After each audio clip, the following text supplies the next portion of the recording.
बच्चों देखो, ज्ञान बढ़ाओ, पढ़ते जाओ, बढ़ते जाओ। शिक्षा दर्शन।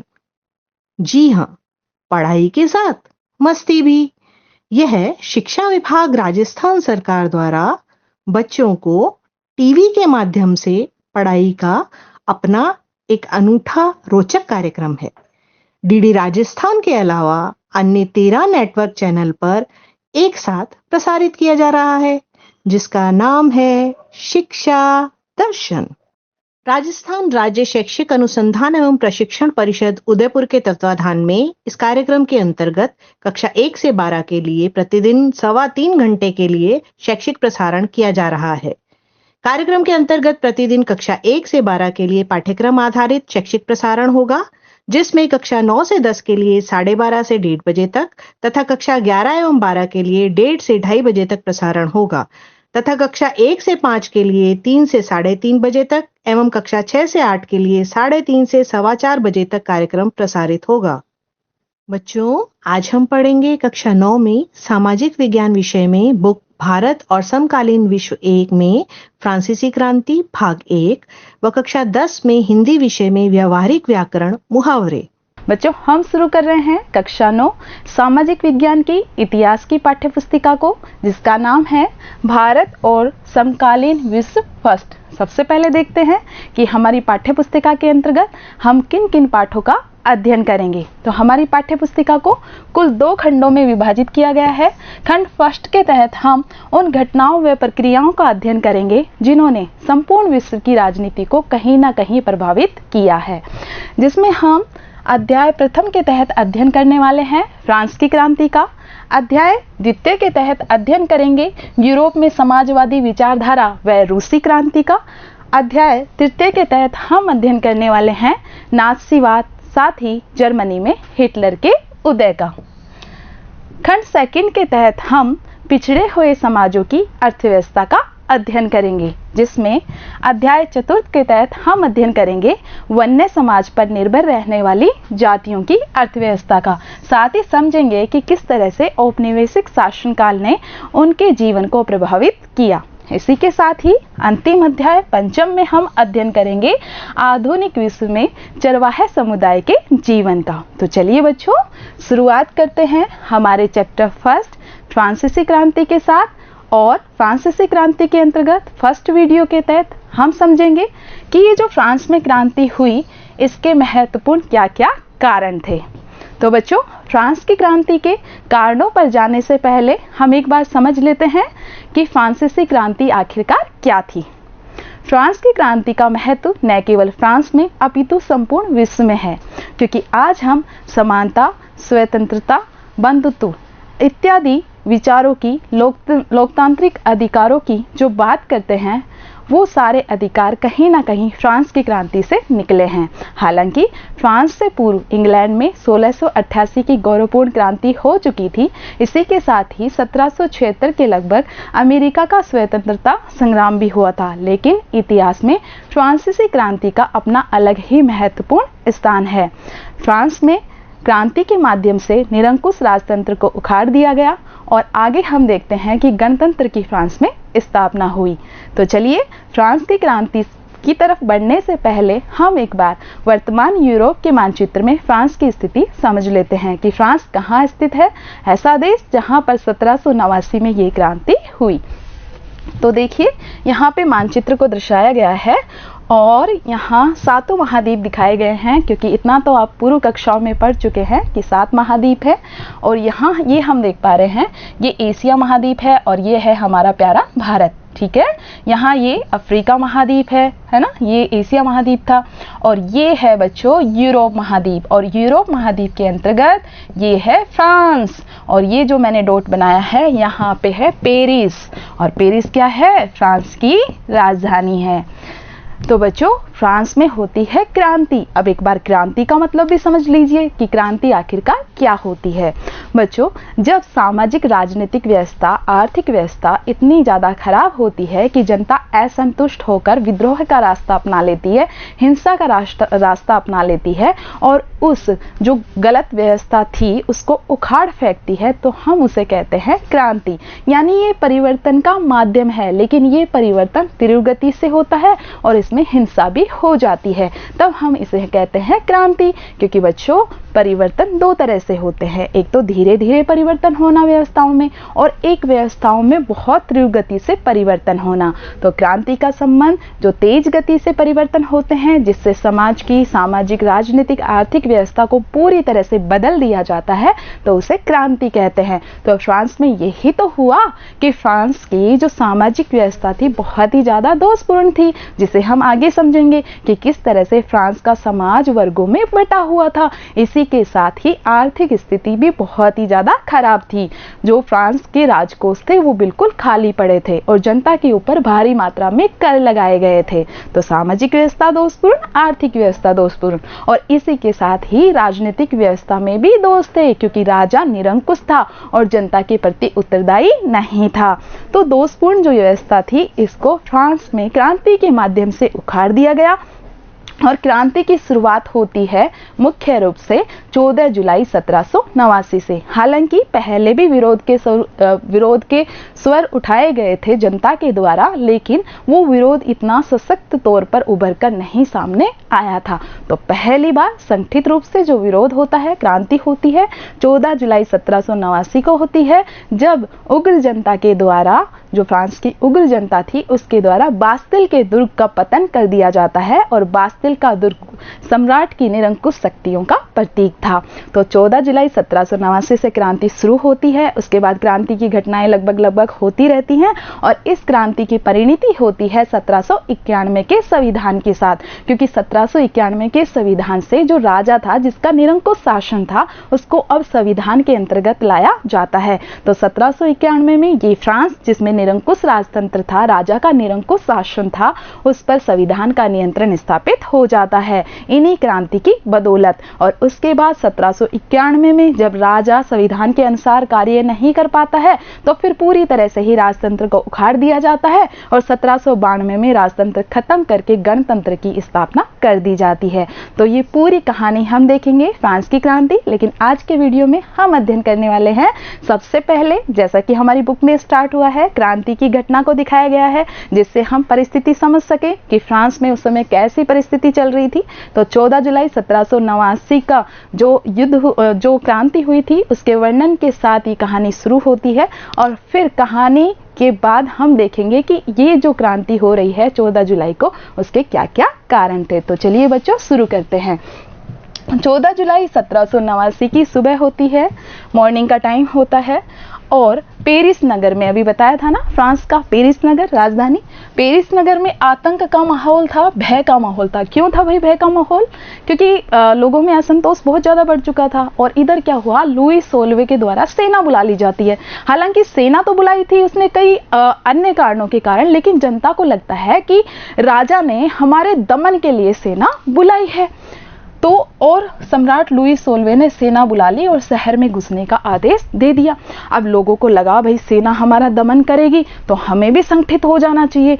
तो लगभग 7000 मर्द और औरतें, है ना, महिला और पुरुष इकट्ठे हो जाते हैं टाउन हॉल के सामने और अपनी एक पीपुल्स आर्मी बना लेते हैं, जनसेना बना लेते हैं कि भाई अब राजा का विरोध तो करना ही पड़ेगा, राजा ने सेना बुला ली है तो संगठित तौर पर हम भी विरोध करेंगे। और सारी जनता इकट्ठा होकर के अपनी एक सेना बना लेती है। लेकिन समस्या ये कि जनता के पास कोई हथियार नहीं और सेना के पास तो बड़े बड़े हथियार थे। तो जनता क्या करती है, हथियारों की खोज में निकल पड़ती है ना। हथियारों की खोज में वो जो सरकारी भवन थे वहां जबरन प्रवेश करते हैं। और इसी तरह से जो सैकड़ों लोगों का एक समूह होता है वो दो हिस्सों में बट जाता है। कुछ लोग पूर्वी भाग में ढूंढ रहे होते हैं, कुछ लोग पश्चिमी भाग में। तो जो पूर्वी भाग में जो लोग जाते हैं तो पूर्वी भाग में बास्तिल का किला स्थित था, जैसा कि मैंने बताया यह है बास्तिल का किला जो कि सम्राट की निरंकुशता का प्रतीक था। तो ये लोग बास्तिल के किले में घुस जाते हैं और जो हथियार है उसको तलाशते तलाशते जो बास्तिल के किले के अंदर जेल थी उसको तोड़ डालते हैं। और जेल को तोड़ करके, क्योंकि इनको लगता है कि यहाँ पे भारी मात्रा में गोला बारूद मिल जाएगा, तो जेल को तोड़ते हैं। तो जो जेलर था, जेल का जो अधीक्षक था, वो आएगा ना, तो ये लोग क्या करते हैं, उस अधीक्षक को, उस कमांडर को भी मार गिराते हैं और जेल में बंद जितने भी कैदी थे, 7 के लगभग कैदी थे, उनको छुड़ा लेते हैं। तो ऐसे नहीं कि कैदी उनके रिश्तेदार थे, बल्कि अब एक क्रांति की भावना लोगों में आ गई थी और 14 जुलाई 1789 को तो बिल्कुल लोग टक्कर लेने के मूड में थे। सम्राट की निरंकुश शक्तियों का प्रतीक होने के कारण लोगों के मन में इतना आक्रोश भरा हुआ था कि पूरा जो बास्तिल का किला है ना, जेल तो ढाई, जेल को तो खोदा ही खोदा कि भाई कोई हथियार मिल जाए, साथ ही पूरा जो बास्तिल का किला था उसका ध्वंस कर दिया, बास्तिल के किले को ढा दिया। और बास्तिल के किले को ढहाने के बाद जो उसके अवशेष थे, खिड़की, दरवाजे, झरोके, जो भी अवशेष थे, वो लोगों को बेच दिए। अब किन्होंने खरीदे होंगे वो अवशेष? वो अवशेष उन लोगों ने खरीदे जो इस महत्वपूर्ण घटना के स्मृति चिन्हों को अपने पास रखना चाहते थे बतौर यादगार।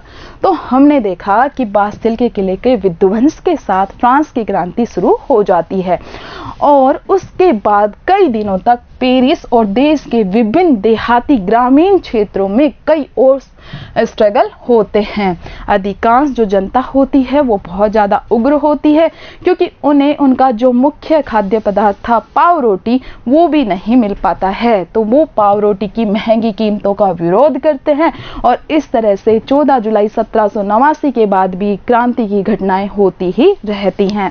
और ये क्रांति की घटनाएं तब थमती हैं जब 1791 में क्या होता है, 1791 में संवैधानिक राजतंत्र की स्थापना होती है और उसके बाद हम आगे देखते हैं 1792 का समय, जब राजतंत्र को खत्म ही कर दिया जाता है और पूरी तरह से क्रांति की परिणति होती है इस निरंकुश सम्राट लुई 16वें की फांसी के साथ।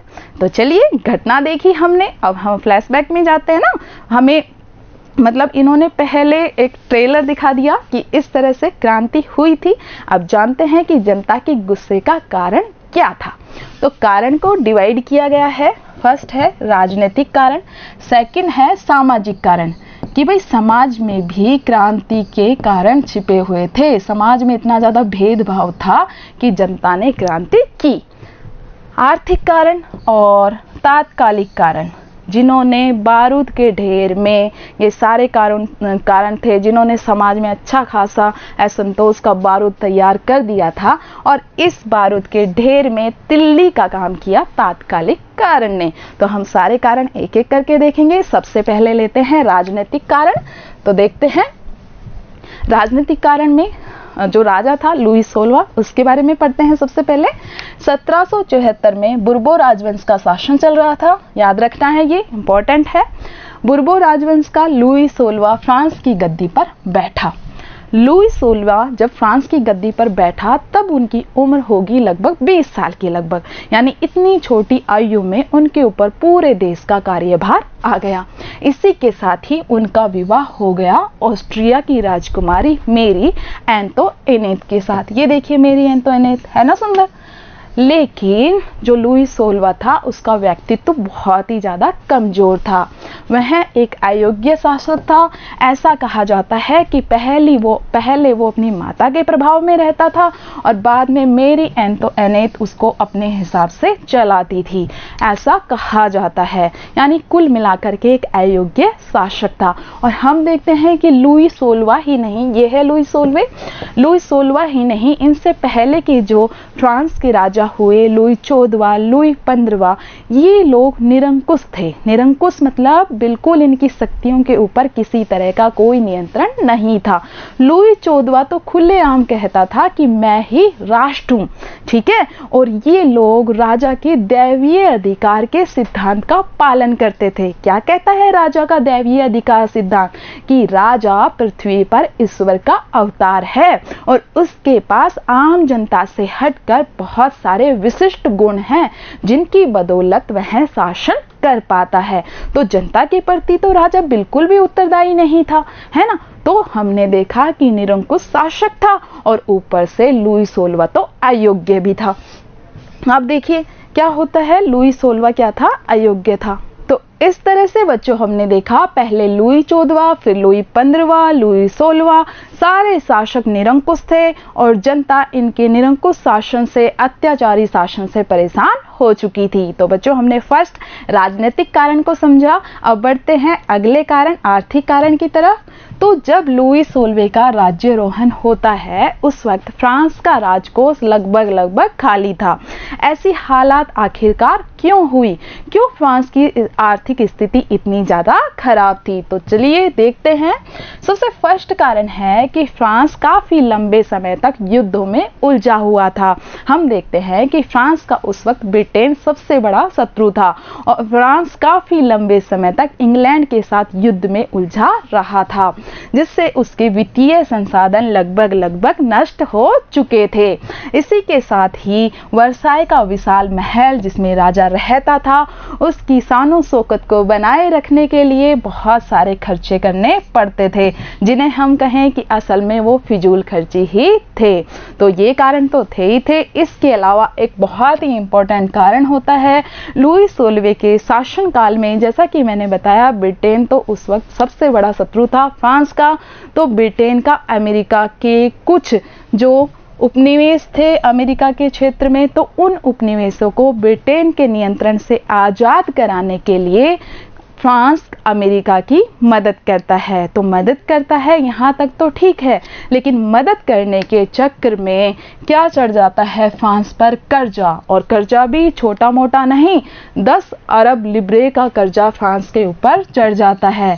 और लिब्रे क्या थी? लिब्रे फ्रांस की मुद्रा थी, ठीक है, उस वक्त की। जैसे हम आज के संदर्भों में देखें तो भारत की मुद्रा क्या है? रुपया। और अमेरिका की क्या है? डॉलर, ठीक है।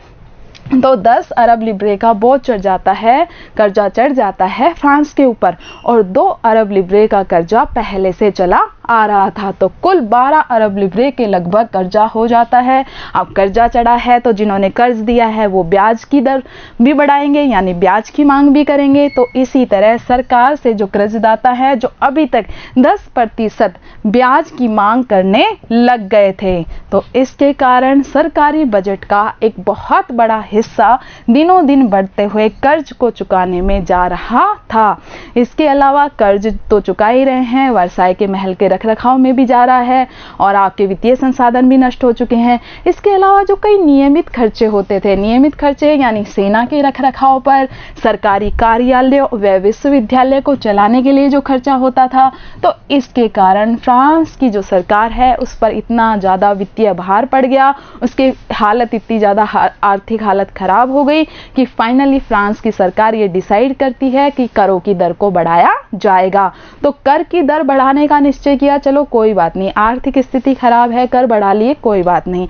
लेकिन समस्या यहाँ उत्पन्न होती है कि बढ़े हुए करों का बोझ जो डालने की प्लानिंग की जाती है, ये बोझ जो तृतीय श्रेणी के लोग थे, जनसाधारण के लोग थे, उन पर डालने की कोशिश की जाती है। और यही मेन कारण बनता है क्रांति का, जिसे हम तात्कालिक कारण के अंदर देखेंगे।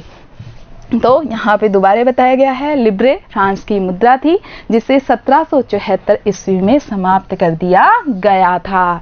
ठीक है बच्चों, आर्थिक कारण समझ में आया। अब हम चर्चा करते हैं फ्रांस की क्रांति के लिए उत्तरदायी सामाजिक कारणों पर। अगर हम फ्रांस की 18वीं सदी के उत्तरार्ध में समाज को देखें तो हमें क्रांति के बीज फ्रांस के समाज में ही नजर आते हैं, क्योंकि 18वीं सदी के उत्तरार्ध में जो फ्रांस का समाज था उसमें बहुत ही ज्यादा सामाजिक असमानताएं थी। समाज 3 भागों में बटा हुआ था, प्रथम स्टेट, द्वितीय स्टेट व तृतीय स्टेट।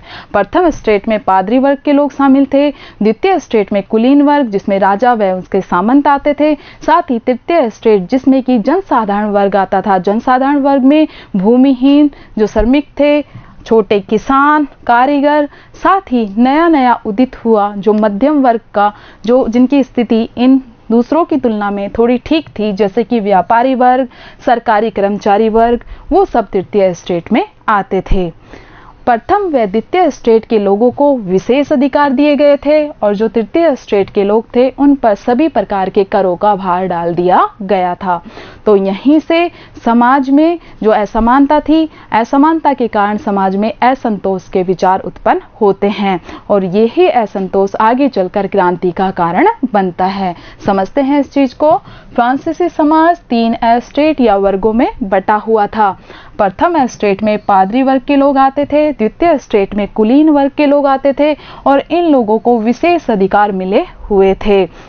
इन लोगों की जनसंख्या फ्रांस की संपूर्ण जनसंख्या की मात्र 1% से भी कम थी, लेकिन इतनी कम संख्या होने के बावजूद और आर्थिक स्थिति अच्छी होने के बावजूद भी इन्हें कई विशेष अधिकार मिले हुए थे। जैसे राज्य को जो कर दिए जाते थे उनसे इन्हें छूट प्रदान की गई थी, यानी प्रथम व द्वितीय स्टेट के लोग राज्य को करों का भुगतान नहीं करते थे।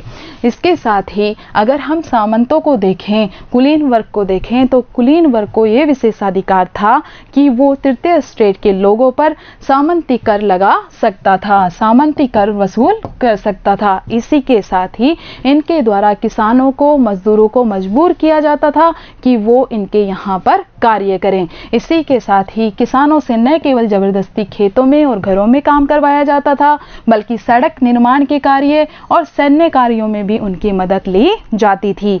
और यदि हम चर्च को देखें तो चर्च के द्वारा भी किसानों से एक विशेष प्रकार का धार्मिक कर टाइड वसूला जाता था, जो कि किसानों की कुल उपज का 10वां भाग होता था। तो हमने देखा खुद तो कर अदा नहीं कर रहे थे, जबकि आर्थिक स्थिति भी बहुत अच्छी थी, लेकिन जिन लोगों की आर्थिक स्थिति खराब थी उनसे ही कर वसूले जा रहे थे, न केवल चर्च के द्वारा बल्कि सामंतों के द्वारा। और साथ ही हम देखते हैं राज्य के द्वारा भी टाइल कर, जो कि प्रत्यक्ष कर था, वह वसूला जा रहा था। इसी के साथ ही विभिन्न प्रकार के अप्रत्यक्ष कर भी तृतीय स्टेट के लोगों को चुकाने पड़ रहे थे। और तृतीय स्टेट में हम देख ही चुके हैं किसान वर्ग, मजदूर वर्ग, इसके अलावा व्यापारी वर्ग, सरकारी कर्मचारी वर्ग, ये सभी तृतीय स्टेट में शामिल थे।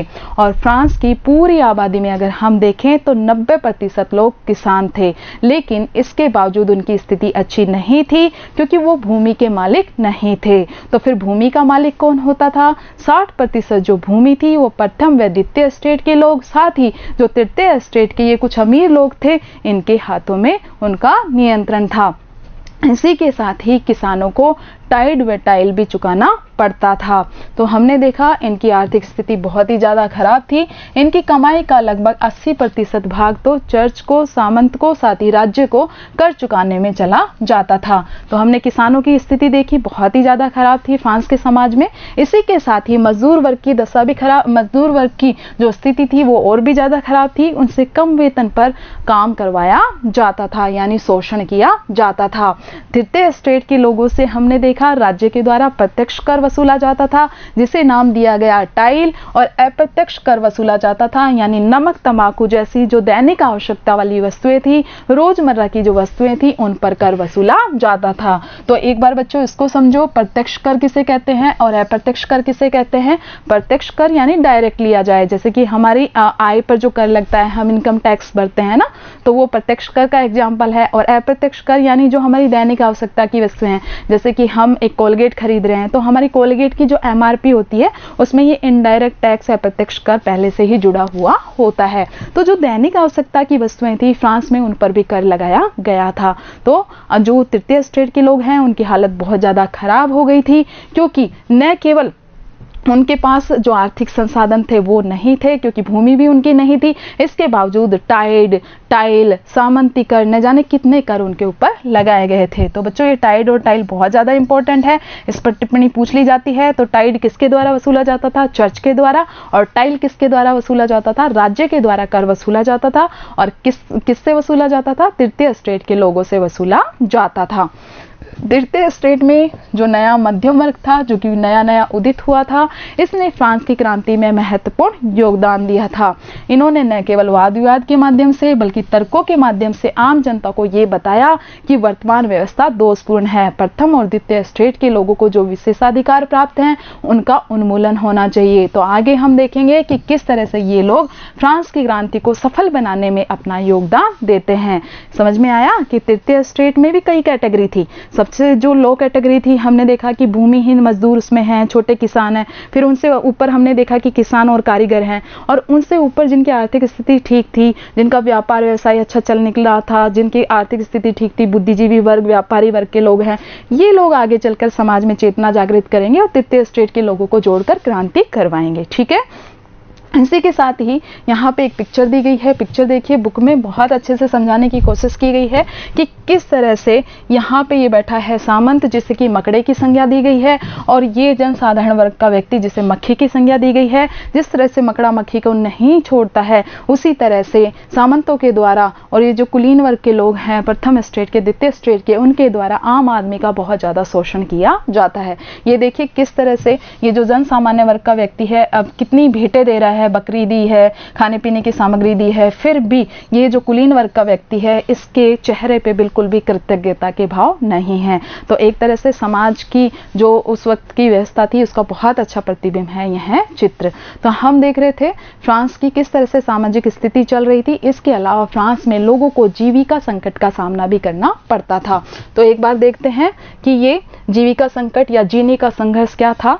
संक्षिप्त शब्दों में हम समझाना चाहें तो ये वो स्थिति है जब लोगों को इतना भी खाने पीने की सामग्री नहीं मिल पाती कि वो सरवाइव कर पाएं, यानी जिंदा रह पाएं, यानी उनकी न्यूनतम आवश्यकताएं पूरी नहीं हो पाती हैं, तब हम उसे नाम देते हैं जीविका संकट का। तो समझते हैं किस तरह से जीविका संकट था जो कि फ्रांस की क्रांति का कारण बनता है। फ्रांस की जनसंख्या 1789 में बढ़कर 2.8 करोड़ हो जाती है, जबकि 1715 में यह मात्र 2.3 करोड़ हो जाती है। तो देखा कितनी बढ़ गई, 0.5 करोड़ के लगभग बढ़ गई 1789 में। अब जनसंख्या बढ़ गई, अब जनसंख्या बढ़ी है तो मांग भी बढ़ेगी, खाने की मांग बढ़ेगी ना, क्योंकि जो बढ़ी हुई जनसंख्या है उसको भी जिंदा रहने के लिए खाद्य सामग्री चाहिए होगी। लेकिन क्या जनसंख्या के अनुपात में भूमि भी बढ़ेगी क्या, कि जनसंख्या बढ़ गई है लो भूमि को भी बढ़ा देते हैं? नहीं बढ़ेगी ना।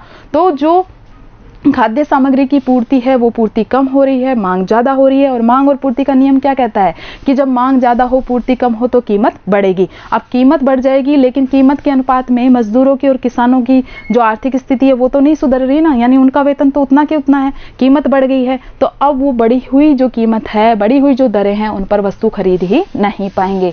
तो यही होता है, अनाज की मांग काफी तेजी से बढ़ती है। जो मुख्य खाद्य पदार्थ था जन सामान्य का, पाव रोटी, उसकी कीमत बहुत तेजी से बढ़ जाती है और मजदूरी की दर में वृद्धि नहीं होती है। और मजदूरी की दर में वृद्धि नहीं होती है तो मजदूर महंगाई का सामना नहीं कर पाते हैं। अमीर गरीब की खाई और ज्यादा चौड़ी होती चली जाती है। इसी के साथ ही सूखे व ओले का प्राकृतिक जो प्रकोप होता है, उससे कृषि की जो रही सही पैदावार थी वो और ज्यादा कम हो जाती है। लोगों के सामने रोजी रोटी का संकट उत्पन्न हो जाता है। और इस तरह का ये जीविका का जो संकट था वो उस समय के जो राजतंत्र थे, यूरोप में लगभग उस समय निरंकुश राजतंत्र ही हुआ करता था, तो ये जीविका के संकट आम थे, ऐसा होता ही रहता था। तो यहाँ पे देखिए जीविका संकट के चक्र को दिखाया गया है हमारी बुक में। ठीक है, एक बार समझिए इसको। प्राकृतिक कारणों से फसल खराब हो गई, अन्न का अभाव हो गया। अन्न का अभाव होने से यहाँ पे ये देखिए लोगों की मांग बढ़ रही है, तो मांग बढ़ने से खाद्य पदार्थों की कीमत बढ़ जाती है। अब जो गरीब लोग हैं वो जो बढ़ी हुई कीमत है उस पर पाव रोटी नहीं खरीद पाएंगे। तो पाव रोटी नहीं खरीद पाएंगे तो दो स्थिति होगी, क्योंकि एक तो खाना नहीं मिल पा रहा है इसलिए शरीर कमजोर हो जाएगा, और दूसरी स्थिति खाद्य दंगे होंगे, यानी ये जो कम पाव रोटी हैं इनको प्राप्त करने के लिए लोग आपस में लड़ेंगे तो खाद्य दंगे होंगे। खाद्य दंगे होंगे तो इन दंगों में से कुछ ना कुछ लोग तो मारे जाएंगे। तो इस तरह से मृतकों की जो संख्या है वो बढ़ेगी। और यहाँ पे कमजोर शरीर अगर हो गया है, रोग प्रतिरोधक क्षमता कमजोर हो गई है, तो लोग जल्दी महामारी की चपेट में आएंगे और ऐसे मृत्यु हो गई। तो जीविका संकट हो गया ना। देखो कितने लोग मर रहे हैं भाई, खराब फसल हुई, अन्न नहीं आ रहा है, कीमत बढ़ गई है, क्योंकि अन्न कम है, कीमत बढ़ गई है, लोगों को नहीं मिल पा रहा है, शरीर कमजोर हो गया, महामारी का शिकार हो गए, मर गए हैं। इसी तरह से कम जो चीज़ है उनको पाने के लिए लोग लूटपाट मचा रहे हैं, तो लूटपाट के चक्कर में भी लोगों की मृत्यु हो रही है। तो हम देखते हैं कि फ्रांस के समाज में उस समय जो जीविका संकट का चक्र था ये चलता रहता था, बहुत ही आम था। तो ये हमने कारण देखे कि समाज की व्यवस्था कितनी ज़्यादा खराब थी। अब हम जो सबसे लास्ट कारण है वो देखते हैं, तात्कालिक कारण, कि जो मेन जो कारण था जो लास्ट में जाकर बनता है जिससे कि ये फ्रांस की क्रांति हो ही जाती है 14 जुलाई को, तो वो मेन कारण क्या था।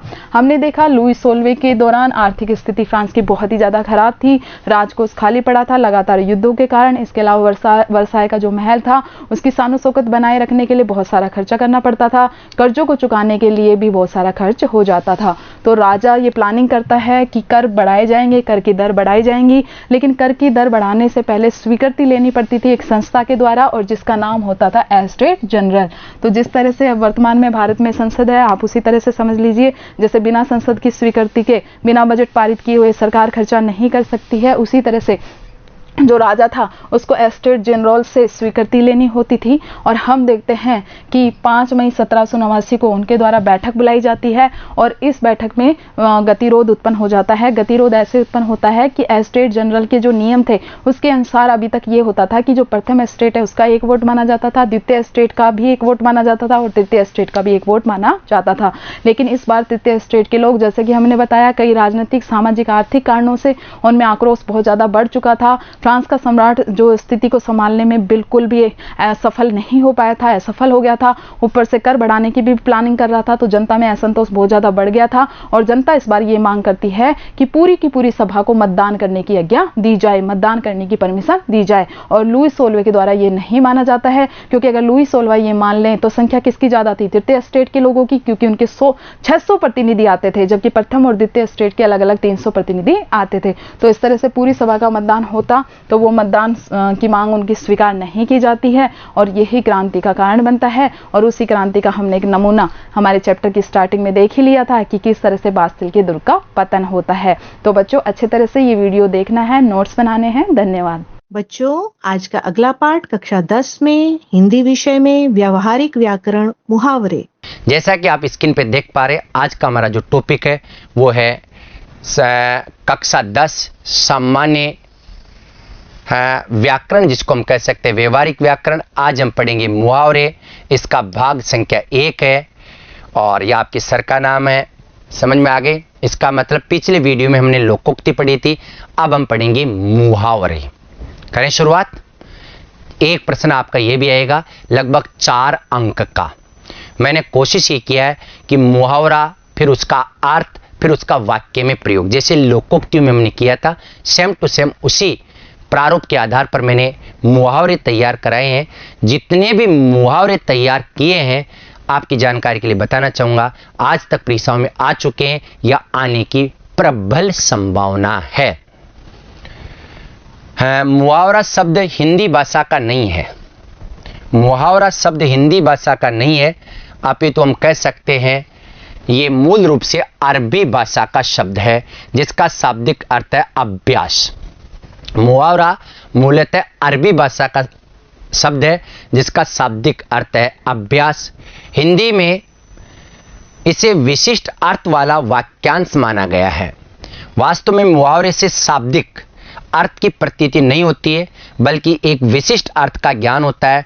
प्रयोग करने पर ही मुहावरे का अर्थ स्पष्ट होता है। मुहावरेदार भाषा बड़ी प्रभावशील होती है तथा श्रोता के हृदय में अपना प्रभाव छोड़ती है। तो मुहावरा मूलतः अरबी भाषा का शब्द है, जिसका शाब्दिक अर्थ अभ्यास भी होता है, और इसको हम कह सकते हैं बातचीत करना। अभ्यास या बातचीत करना, इसका शाब्दिक अर्थ होता है। हिंदी शब्द सागर में, हिंदी शब्द सागर ये ग्रंथ है, और ये ग्रंथ लिखा गया था 1928 में। हिंदी के 3 महत्वपूर्ण विद्वानों का इसमें योगदान है। इसमें मुहावरे को इस प्रकार परिभाषित किया गया है।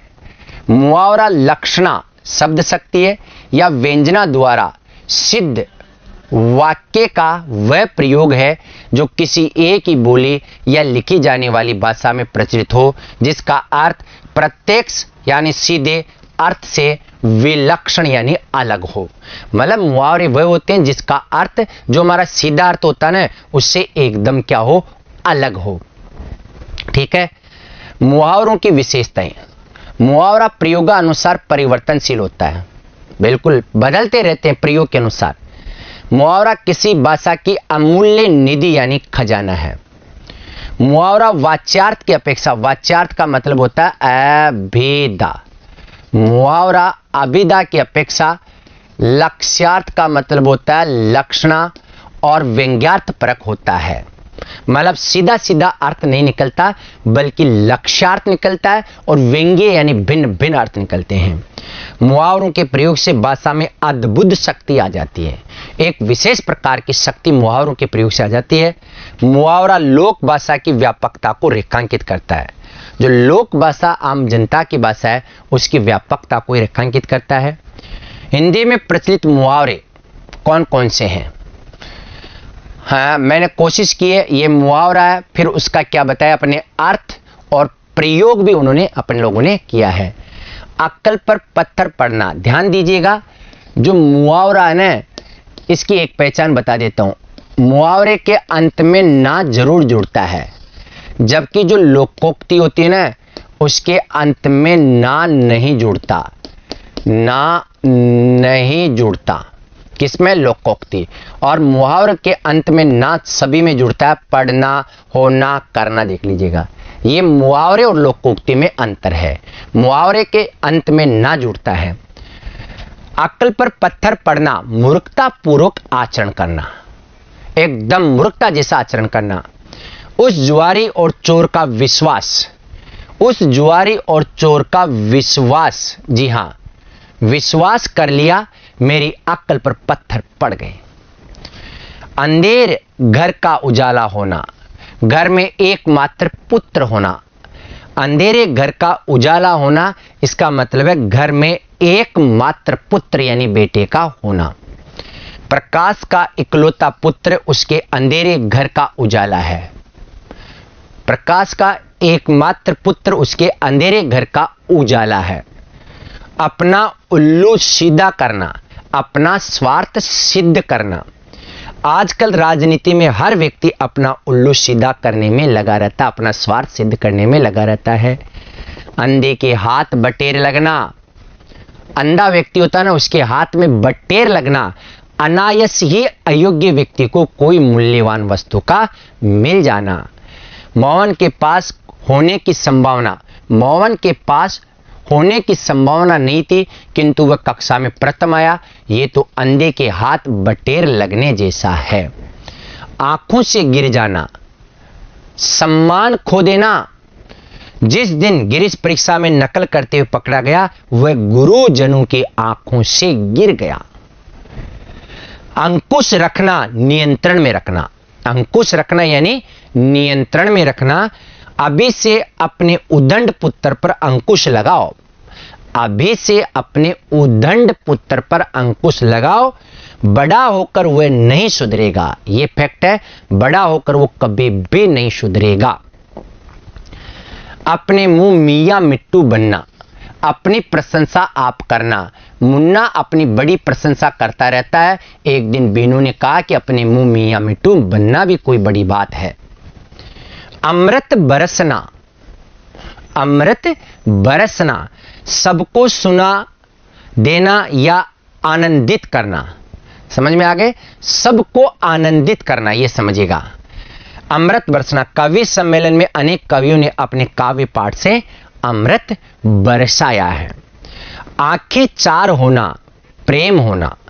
आंखें चार होने का मतलब होता प्रेम होना, एक दूसरे को देखना। जो ही सलीम की अनारकली से आंखें चार हुई, वह अपनी शुद्ध बुद्ध खो बैठा।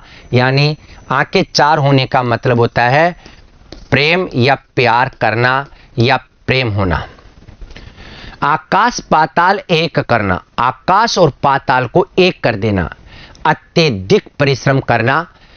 परीक्षा में प्रथम श्रेणी यूं ही नहीं आती, उसके लिए आकाश पाताल एक करना होता है।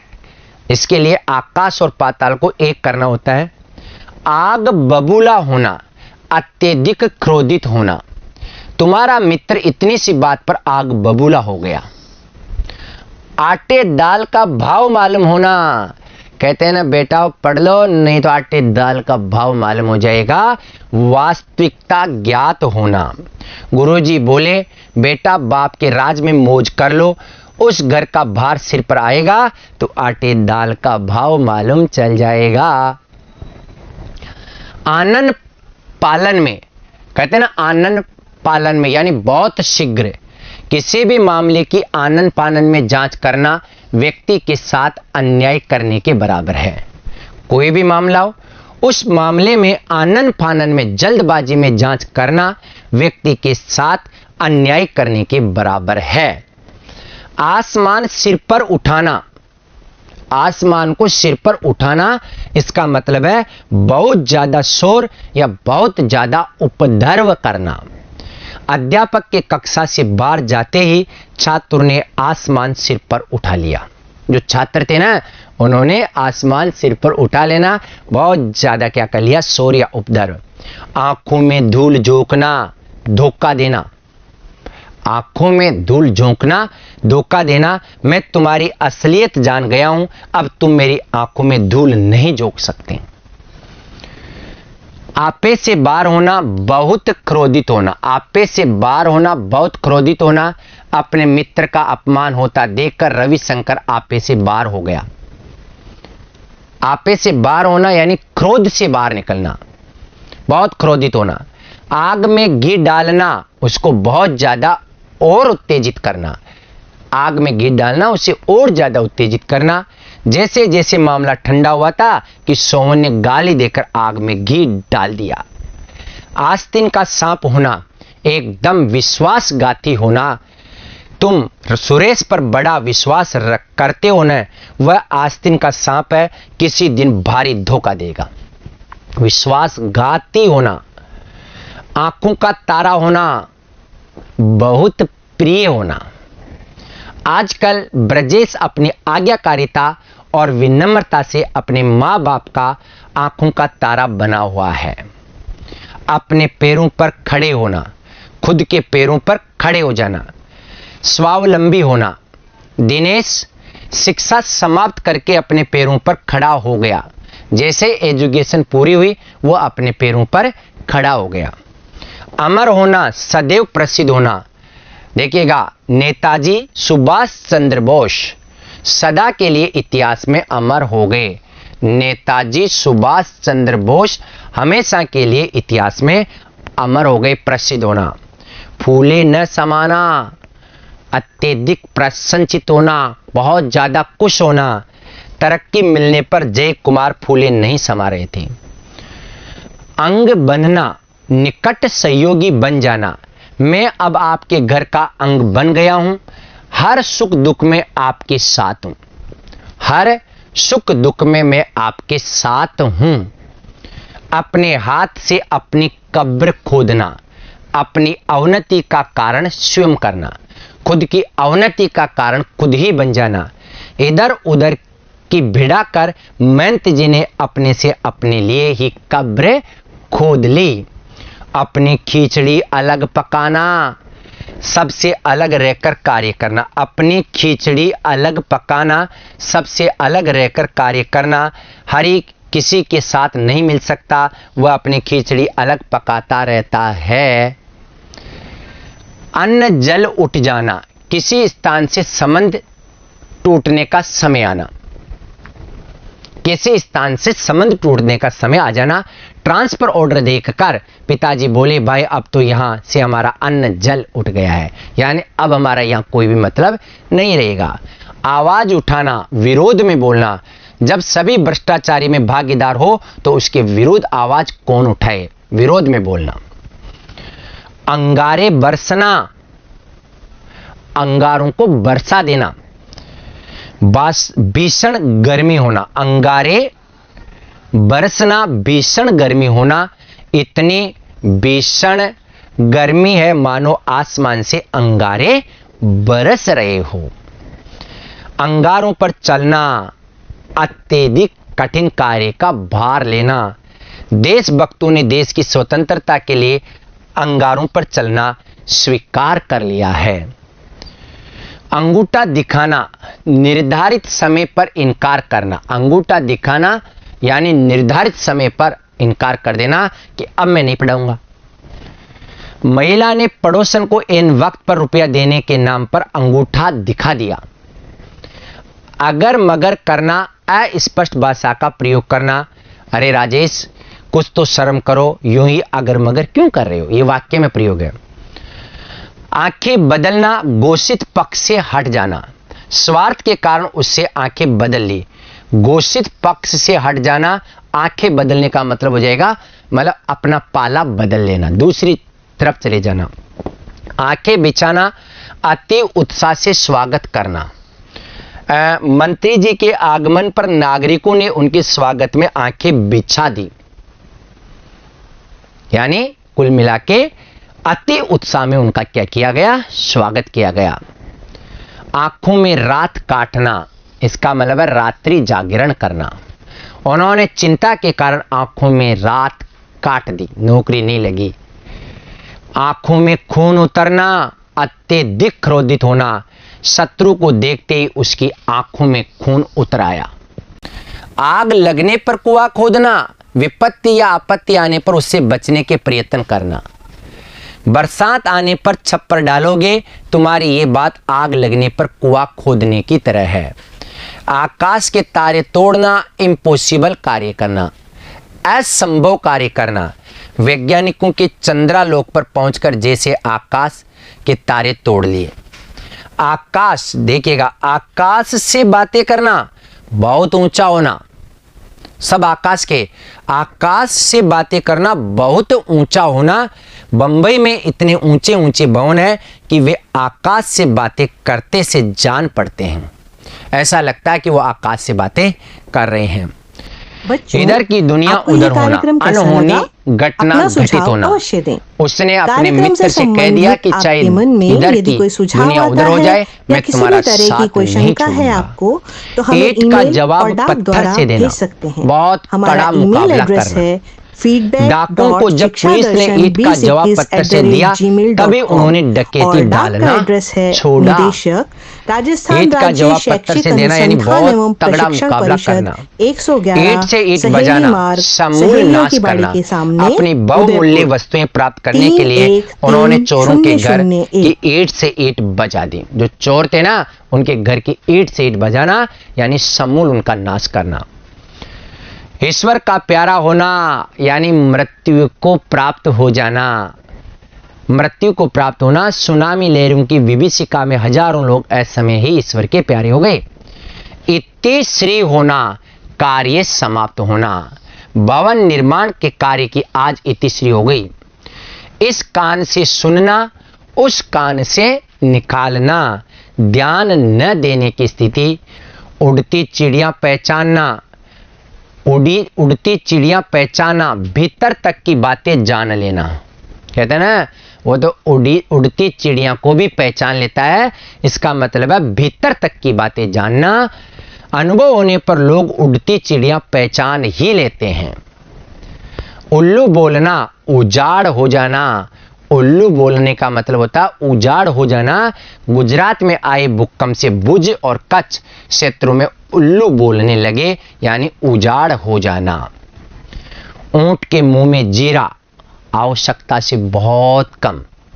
ऊंट का मुंह कितना बड़ा होता है, उसमें जीरा होगा तो बताओ क्या होगा, आवश्यकता से बहुत कम। लाखों बाढ़ पीड़ितों के लिए 500 बोरी गेहूं की सहायता से ऊंट के मुंह में जीरा थी।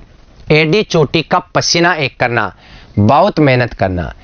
निर्धन व्यक्ति बच्चों के लालन और पालन या पालन और पोषण के लिए एडी चोटी का पसीना एक कर देते हैं। एक न चलने देना, किसी की बात को नहीं मानना। एक न चलने देना, किसी की बात को न मानना। विवाह के अवसर पर रूढ़िवादी लोग युवाओं की एक नहीं चलने देते हैं। सही बात है। एक लाठी से सबको आंकना, उचित और अनुचित का भेद न करना। एक ही लाठी से सबको आंकना। आदमी को देखकर बातें करो, सभी को एक लाठी से मत आंको। एक आंख न भना, बिल्कुल भी अच्छा न लगना। पिताजी को मेरे बड़े भाई अपनी कामचोरी के कारण एक आंख नहीं भा रहे हैं। आंधी खोपड़ी होना यानी घोर मूर्ख होना। आदि खोपड़ी का मतलब घोर मूर्ख होना। उससे क्यों माथापच्ची कर रहे हो? वह आदि खोपड़ी आदमी है। कसौटी पर कसने का मतलब है परीक्षा लेना। विपत्ति रूपी कसौटी पर कसे मित्र ही सच्चे मित्र होते हैं। यानी जो कसौटी पर कसने का मतलब है परीक्षा लेना। कलेजा ठंडा होना, मन को संतोष मिलना। उसे उसकी दुष्टता का दंड दिए बिना मेरा कलेजा ठंडा नहीं होगा। कमर सीधी करना, थोड़ा विश्राम या आराम करना। कमर को सीधी करना, थोड़ा आराम करना या विश्राम करना। काम करते करते थक गए हो, अब जरा कमर सीधी कर लो। कलई खुलाना, सच्चाई को प्रकट होना। अब तुम कितनी भी सफाई दो, जनता के सामने तुम्हारी कलई खुल चुकी है। जनता के सामने तुम्हारी कलई खुल चुकी है। कलम तोड़ना, बहुत अच्छा लिखना। कलम तोड़ना, बहुत प्यारा लिखना। भाई आपने निबंध क्या लिखा? बस कलम ही तोड़ दी। कुत्ते की मौत मरना, अत्यंत पीड़ादायक मृत्यु। कान पर जू न रेंगना, परवाह न करना।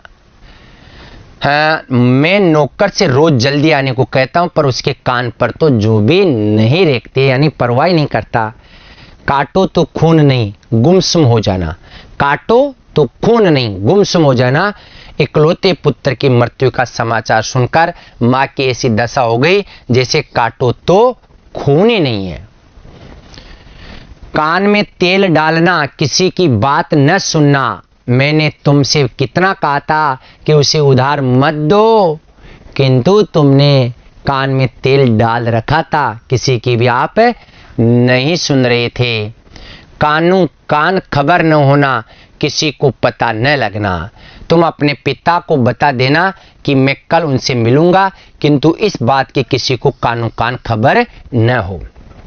फिर कमर कसना, तैयार हो जाना। कमर कसना, तैयार हो जाना या दृढ़ निश्चय करना। इस बार कक्षा 10 लिख लो। इस बार कक्षा 10 के छात्रों ने परीक्षा में प्रथम श्रेणी लाने के लिए कमर कस ली है, तैयार हो गए हैं। कमर टूटना, अत्यधिक हानि हो जाना, बहुत ज्यादा हानि हो जाना। दुकान में आग लगने से दुकानदार की तो कमर ही टूट गई। कलेजा फटना, बहुत दुखी हो जाना। कलेजा फटना, अत्यधिक दुखी हो जाना। बिहार के बाढ़ पीड़ितों की दशा देखकर हमारा कलेजा फट गया, फटने लगा। कलेजे पर पत्थर रखना, कलेजे पर पत्थर रखना, कड़ा जी करना, मन करना।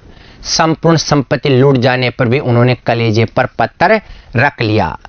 करवटे बदलना, अत्यधिक बेचैनी अनुभव करना। वह अपने भविष्य को लेकर रात भर करवटे बदलता रहता है, रात भर करवटों को बदलता रहता है। किस खेत की मूली होना, निरर्थता का बोध कराना। अच्छे इनके मारे घबराए, तुम किस खेत की मूली हो इनके सामने। कदम लड़खड़ाना, डावाडोल स्थिति होना। अखाड़े में नामी पहलवान को देखकर छोटे पहलवान के कदम लड़खड़ा गए। कोल्हू का बेल होना, निरंतर मेहनत करते रहना। वृद्ध होने पर भी बाबा कोल्हू के बेल की तरह खेत में लगे रहते हैं, निरंतर मेहनत करना। कान काटना, चतुराई भरे कार्य करना। छोटा होने पर भी वह बड़े बड़े के कान काट रहा है। किस्मत ठोकना, भाग्य को दोष देना। विद्यार्थी पहले तो अध्ययन करते नहीं है, बाद में असफल होने पर अपनी किस्मत को टोकते हैं।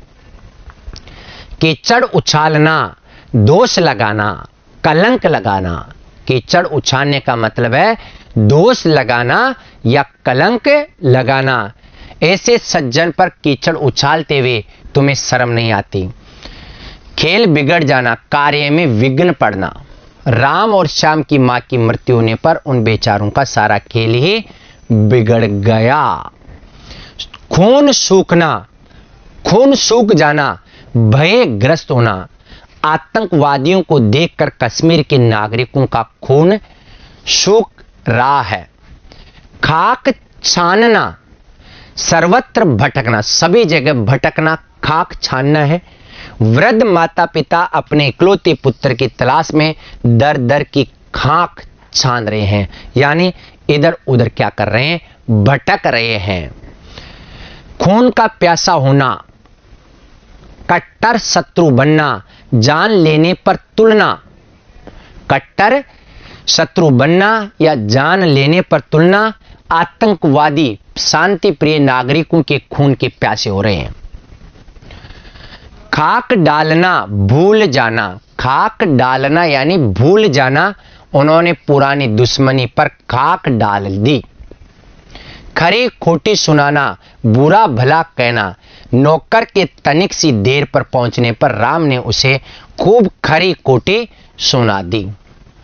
थोड़े से टाइम देरी से पहुंचा था, यानी भला बुरा कहना। खटाई में पड़ना यानी उलझन में पड़ना, उसके कारण मेरी नौकरी खटाई में पड़ गई। खून पसीना एक करना, कठिन मेहनत करना। खून खोलना, बहुत ज्यादा क्रोध आना। मैं सुरजीत से होली पर मिलने गया था, किंतु उसके मुंह से गालियां सुनकर मेरा खून खोलने लग गया। खेत रहना, युद्ध में मारे जाना, खेत रहना, युद्ध में मारे जाना। करगिल युद्ध में हमारे अनेक वीर सैनिक खेत रहे।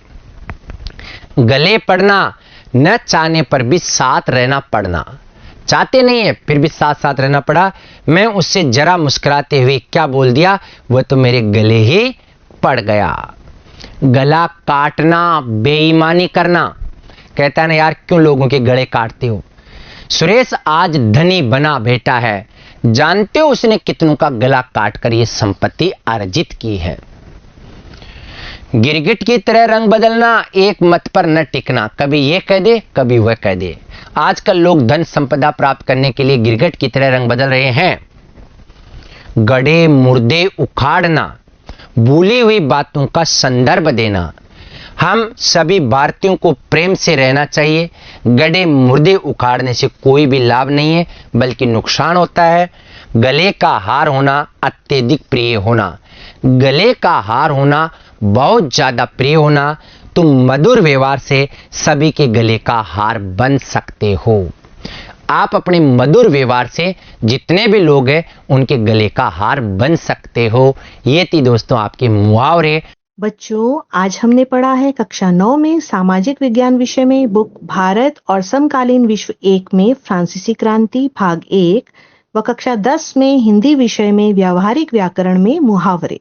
बच्चों, कल हम पढ़ेंगे कक्षा 9 में विज्ञान विषय में क्या हमारे आसपास के पदार्थ शुद्ध हैं भाग 1, हिंदी विषय में पर्यायवाची शब्द भाग 1 व कक्षा 10 में अंग्रेजी विषय में ग्रामर एक्टिव पैसिव वॉइस।